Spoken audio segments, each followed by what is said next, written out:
দেখলাম তো লরম কাকা যাওয়া যায় না।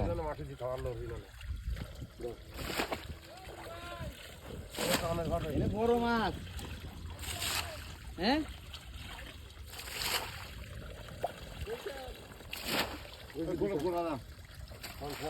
কোন খাবে